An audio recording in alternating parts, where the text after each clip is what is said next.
Welcome to Liza Listens. Today, my guest is Angel Halo Chang, a former preschool teacher turned children's book author and illustrator. As an advocate for early childhood education, she is now making an impact outside of the classroom walls with her children's books. In this interview, we'll talk with Angel about her two books, SIRIS the RHINO and You Are Invited. Both are now available online on Amazon and Barnes & Noble. Welcome, Angel. Thanks so much for being here. Yes, thanks, Liza. Could you please tell us a little about your background and what led you to become an author and illustrator? So I was a preschool teacher for 2 years. I taught Head Start, which is a program for children that come from low-income families. And I taught in a one-classroom school off the coast of the Bay Area in a town called Half Moon Bay next to a pumpkin patch. Very picturesque. And I had a great first-year teaching experience. And into my second year, I started to see that my students just deserve so much more. And I had this vision that I wanted to create a bigger impact for them outside of my classroom walls. But at the time, I just didn't know how this vision would come to life. Mm-hmm. And so I left my teaching role pretty blindly at the time, trying to fulfill this mission, and ended up just bouncing around job to job in the professional corporate world, and a few times in and out of unemployment because I couldn't find something that would fit me. And then at one of the jobs, I did have a book project assignment, and that's when I discovered I can make my own children's book. My mind was blown, and so in 2013, I wrote and illustrated my first children's book that I self-published, and I dedicated that to my former students. And ever since then, I've channeled just a lot of my creative energy into children's book projects.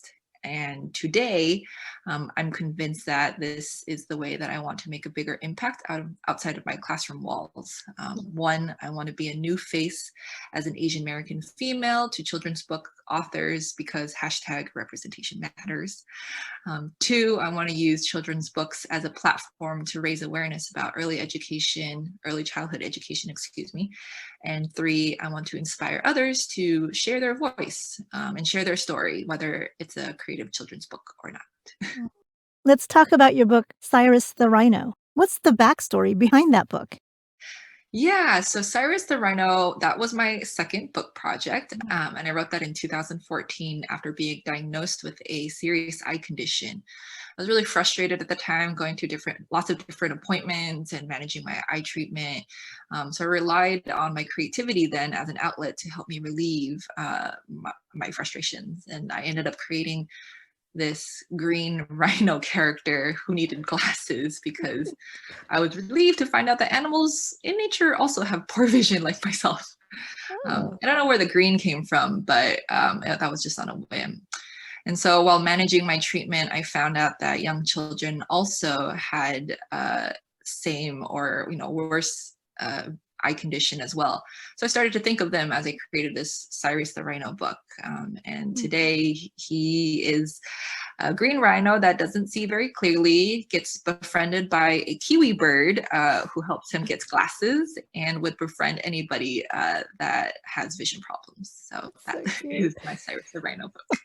Your book, You Are Invited, is a book about celebration and inclusion. Why do you think it's important to share that now during these times? I actually wrote that book in 2018, and that was around the news of DACA and the DREAM Act. I literally, quote unquote, dreamt up a magical party where everyone's invited and we're celebrating diversity, inclusion, and creativity. And that was kind of my way to counter the racial tension that we've all felt these past few years and seen in the news.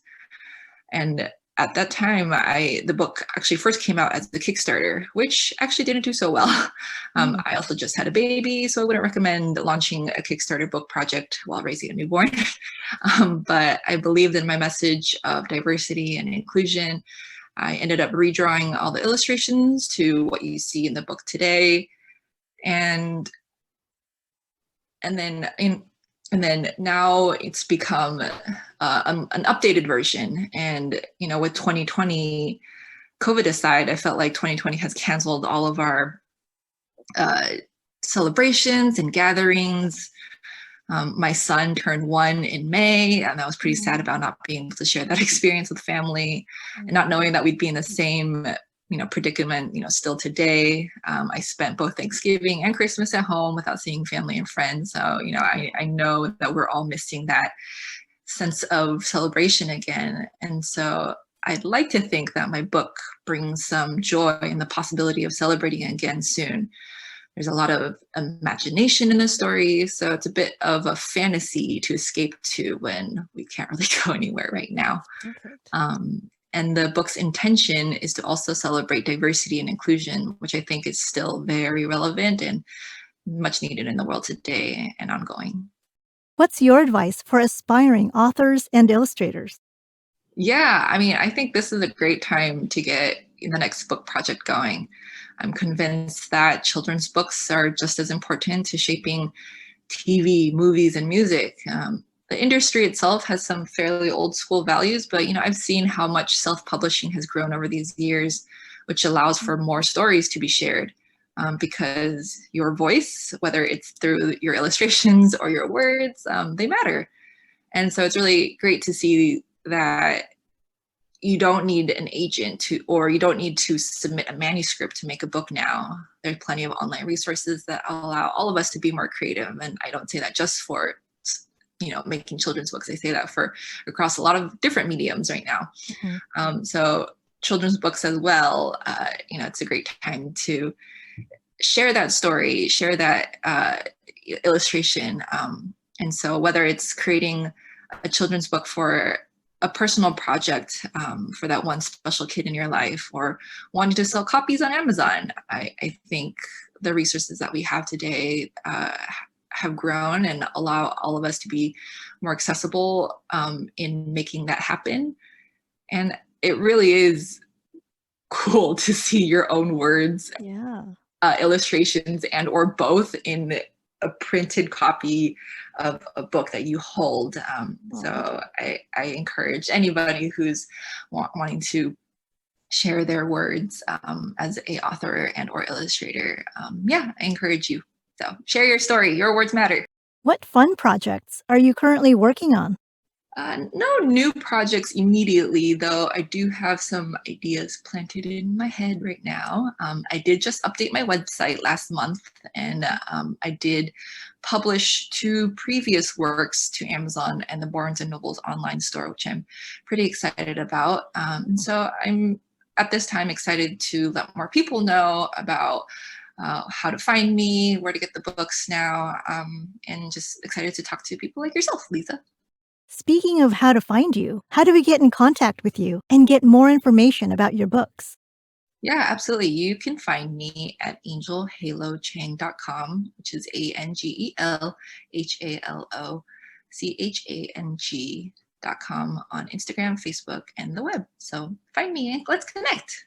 And that's our show for today. Please follow our guests and continue to learn about the incredible things they're doing. Their links are posted on the show notes. And if you like this content, please subscribe, hit the bell icon to get notifications, like, and share this channel. I'd really appreciate it. I'm Liza Noche. Thanks for watching. Have a great day.